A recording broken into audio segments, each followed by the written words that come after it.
Енді міне мына құрма бақшасында отырмыз. Құрма жайында да кішігірім сөз қозғай кетуіміз керек. Бұл құрма ағашы, осы құрма бақшалары Мәдина қаласының бір ерекше тұстарының бірі. Бұл қала өзі құрма бақтарына ерекше толы қала. Бұрынғы заманда бұдан да көп болған деседі.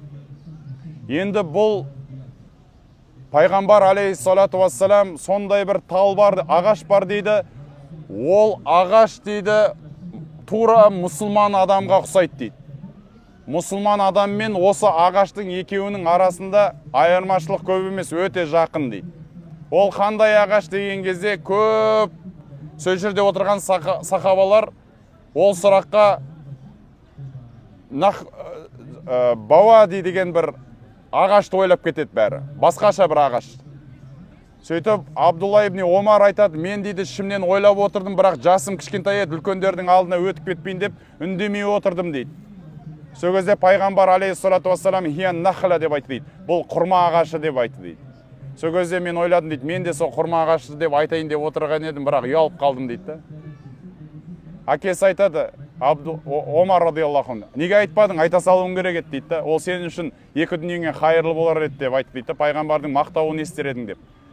Ұялдым деп айтты дейді. Енді мынаны осы ағашты нахл дейді, мынау құрма ағашы. Құрма ағашын мұсылманға теңеп жатыр. Мұсылман адам неге бұл ағашқа ұқсайды? Мұсылман адам осы ағаш сияқты тік, турашыл,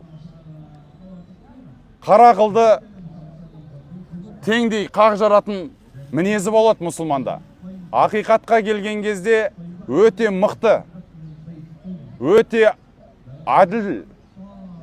Анау қазақта айтпақшы, тура биде туған жоқ, туғанды биде иман жоқ дейді.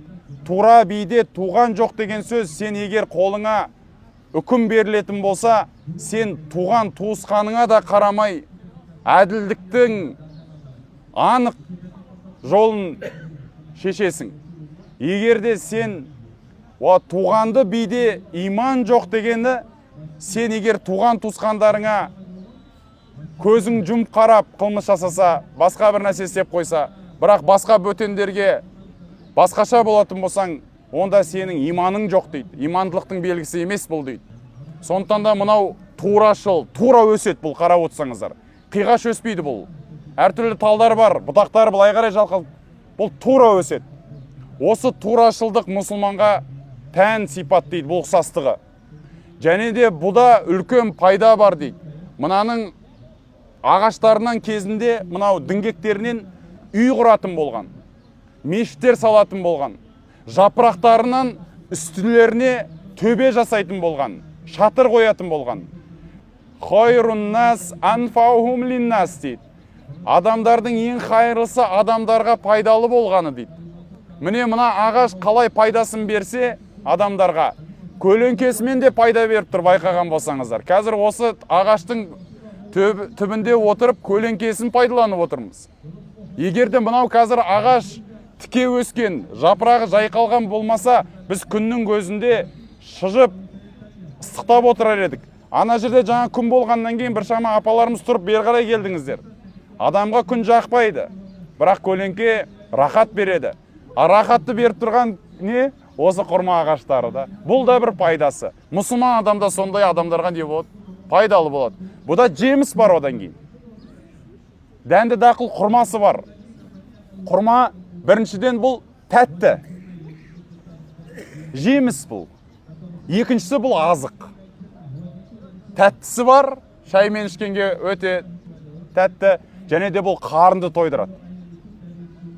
Құрманың да пайдасы сондай. Ораза кезінде ауыз ашатыны бар, ол да үлкен пайда, үлкен сауап.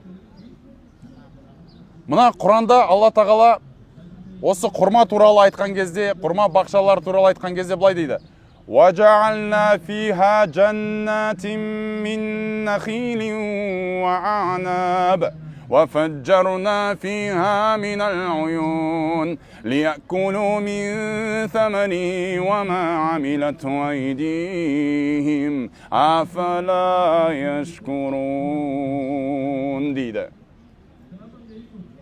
Біз жердің бетінен дейді, құрмалар мен жүзімдердің бақшаларын сендерге шығарып бермедік па дейді. Сендерге бұлақ атып жатқан суларды ағызып, шетін сулар қылып жасап бермедік па дейді. Және де дейді, сендер оны өздерінің қолдарыңмен ешқашанда жасай алмайтын едіңдер ғой, біз оны жасап бермесек дейді. Афала яшкурун. Енді осының барлығын көре тұра маған шүкіршілік етпейсіңдер ма сонда дейді Алла тағала. Маған бір рахметтеріңді айтып қоймайсыңдар ма не сонда дейді. Біз бұны жасамасақ, сендер өздерің осыны жасай алар ма едіңдер дейді.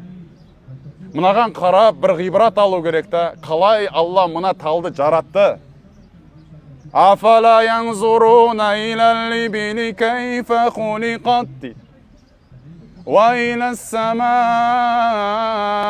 кайфа руфиат. وإلى الجبال كيف رفعت وإلى الجبال كيف نصبت وإلى الأرض كيف سطحت дейді. Олар қарамай ма дейді. Біз түйені қалай жаратқанымызға қарамай ма дейді. Ана аспанды қалай көтеріп діңгексіз тұрғызып қойғанымызға қалай олар қарамайды дейді. Ана тауларды дейді, үлкен қазық қылып қағып қойғанымызға қалай олар қарамайды дейді. Қалай олар мына жердің бетін біз жазық етіп жаратқанымызға қалайша олар қарамайды дейді. Ойланбай ма дейді. Осы бау-бақшаларда отырып, Алланың кереметін сезініп отыру қандай тамаша деймін. Және де жәннаттық ағаштарды сипаттаған кезде құрма ағаштары жәннаттың ағаштары деп айтылады. Кейбір зікірлерді айтқан кезде осы құрма ағаштары да зікір етіледі.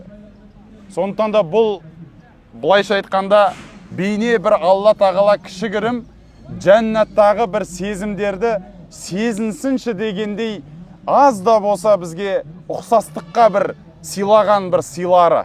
Ал енді жәннаттағы Алланың беретін сыйы одан да керемет иншалла. Одан да керемет иншалла. Сондықтан да Алла тағала баршамызға енді жәннаттан бір мекен нәсіп етсін. Жәннаттың бақшаларында имандасуды, осылай көрісуді нәсіп етсін. Алла тағаланы тасбих жасап, зікір етіп, ғибадат құлшылығымызды солай зікірлермен білдіруді нәсіп етсін ертең жәннатта иншалла. Алла тағала өмірлеріңізге береке беріп, ақиреттеріңізге береке берсін.